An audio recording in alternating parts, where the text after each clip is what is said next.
family, it is me, Keisha, everybody's favorite first cousin, and I am coming to you with another video. This video should be after my makeup video. It's not a guarantee. It may come out before my makeup video, but if you see that video, I have on the same clothes. I'm in the car. I decided to knock out 2 videos at one time. So this video is pretty much a branch out from my makeup video. Like I said in that video, or like you will hear in that video, whichever comes out first, I am 37 years old. I have never had my makeup done, ever. For prom, I didn't do makeup. I had on like lip gloss and maybe some eyeshadow. That's it. I have never wore foundation, concealer, primer, whatever. I've never wore any of that stuff, and I know nothing about it. So this video is going to be my 5 biggest insecurities, or really my only insecurities. I have 5 insecurities, things that I am completely unhappy with about myself, but things I have also came to terms with about myself. Some things I can change, some things I cannot change. So insecurity number 1 is my voice. I have hated my voice my entire life. My voice is really, really deep. I have no control over it. I have a few other females in my family who has deep, like my aunts have deeper voices. Some of them were on like the church choir and they sang in a tenor. Tenor or alto. Is no sopranos. Like everybody in my family is at least an alto, you know, when singing. But I do have female tenors in my family as well. So my voice is my biggest insecurity. I think it is so not feminine. Like there's nothing feminine about my voice. Sometimes I catch myself trying to change it, or catch myself trying to lighten it up. But it is what it is. For the most part, I accept it. It has never stopped me from being in a relationship. It has never stopped anyone from being attracted to me. However, it's an insecurity that I have with myself. Insecurity number 2. My second insecurity, biggest insecurity, will be, or is, my edges. Yes, they are extremely thin. You can't really see right now. I am in the vehicle and it's about to storm, and I'm in the drive-thru at the bank. But I'm going to cut the light on to see if you can see better. But these are my edges. And they are extremely, extremely thin. Don't mind my hair. It's getting done tomorrow. But these are my edges. And this comes from, 1, being hereditary. My edges were not bald or anything. But that light is the light from the car. Like I'm not that bald. My head is shiny. But here you go. That's a close-up. This is one side. This is the left side. And this is the right side. So my edges are another insecurity.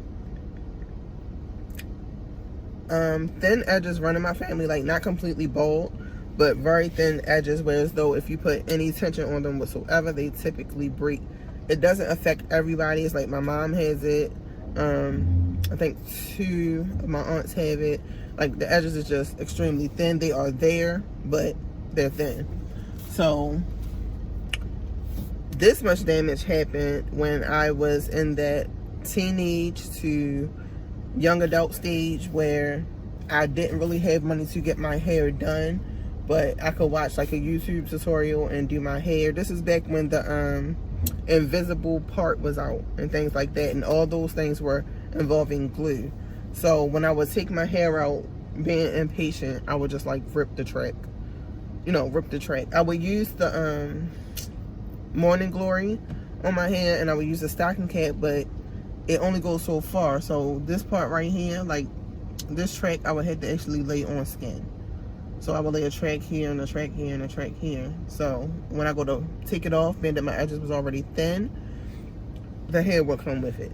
So that happened, and then I got my hair braided at an African braiding shop, and it's those cornrows that's very, very close together where you don't see the parts. I got that done. It's like you have no parts in your head, it's just cornrows going to the back. I got that done, and I paid $160 for that hairstyle. And the next day I took it out because it hurted that bad. But even though it was less than 24 hours later, the damage was already done. My hair has never grown back in certain spots where I got, you know, the tension from the braiding. So that is what happens to my edges. Nothing recent. No, I'm lying. I did jumbo box braids, rubber band braids, and that broke it off too, but it grew back from that. It grew back, and the only damage remaining is what was already done. So I can't really say that damage that it did take it out, but what it took out grew right back. So that's insecurity number 2, and that's what happened to my edges. So if you ever see, I'm not ashamed. I live with it. It is what it is. There's nothing I can do about it. It is what it is. Insecurity number 3. Insecurity number 3 is how I walk. Y'all have never seen me walk in a video, but eventually you will. I am extremely knock-kneed. It runs in my family as well. I'm knock-kneed. My sister's knock-kneed. It is what it is. And I've also learned to live with that. That doesn't really bother me as much. I do sometimes try to not be knock-kneed, but that makes you walk obviously funny. So at 37, it's been this way all my life. It is what it is. That's insecurity number 3. Insecurity number 4. Let's see, I did how I walk, how I talk, my edges, my weight. Insecurity number 4 would be my weight, or not necessarily my weight, how my weight is distributed. I am currently like 200 pounds. I'm fluctuating between 200 pounds and like 203 while trying to lose weight. I'm still doing the Chloe Ting thing. I'm wrapping that up, but I'm fluctuating between like 203 and 200, and it's mostly water weight because I am a sodium salt fanatic, something I need to work on because of blood pressure issues. But that's what my weight is. I'm not so mad at my weight. I'm more mad at how my weight is distributed. If you watch my Chloe Ting workout videos, I'm very broad in the shoulders. Like, my shoulders are really big. I have like that linebacker back. I hate that. I have like a football player's back, and then my waist kind of goes in, and then I have like no hips whatsoever. So it's more like how my body frame is that I'm uncomfortable with, more so than my actual weight. I do carry a lot of weight on my back, and that weight is stubborn. No matter how much weight I lose. I did Atkins before years and years and years ago, and my stomach was completely flat, but I still had back rolls. Like, it's stubborn, it doesn't want to come off. And that is another thing that's one thing that I can kind of alter. I can slim out, or, you know, try to lose weight and slim out, but my frame will still be the same. I will still have that wide linebacker back, and, you know, I will just have a smaller, more toned waist. I could probably do some kind of exercises to build my bottom half, like work on booty building, thigh building, to look more proportionate. So if I'm wide at the top, and then you know, also wider at the back, that will make my midsection smaller. Excuse the noise, that is the rain. It's thunderstorming. And that is insecurity number 4, which is my weight. My last insecurity is, let's see, I've done how I talk, how I walk, my edges, my weight. What is the last one? Oh, my eyelids from my eczema. And that is the reason for my makeup video that you're also going to see. Like I said, I don't know if it's going to come out before this video or after this video, but that is the reason for that video. I am very insecure about how dark my eyelids are. A lot of people say they don't even notice. Some people think that I have on some kind of eyeshadow. No, they are that dark from me having eczema, and it has been that way all my life. It comes from me, eczema and allergies. I have really bad seasonal allergies, which I don't know why they call them seasonal allergies, because I have them all year round. But I constantly rub my eyes. Like when my eyes are itching from my allergies, I constantly rub. And then there's time when my eyelids actually itch, and that's from the eczema. So my eyelids are naturally dark, and you can tell. Another thing I had from allergies is some people had like that line across their nose, and it comes from constantly doing this, like when your nose itch from allergies. So that's insecurity number 5. And I just thought of a 6th insecurity that I had. My 6th insecurity, however you say it, sixth insecurity would be my feet. I wear a size 11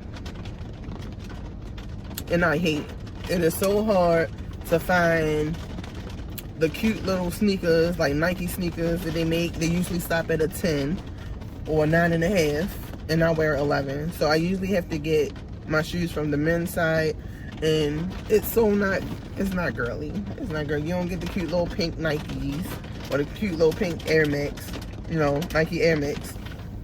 I have to get the male version of everything. And then as far as heels, they look so huge.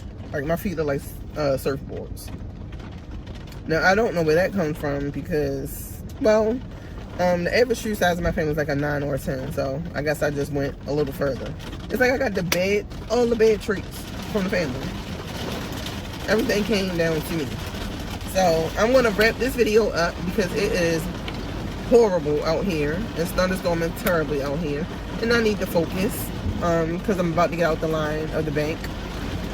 But that is my 6 insecurities.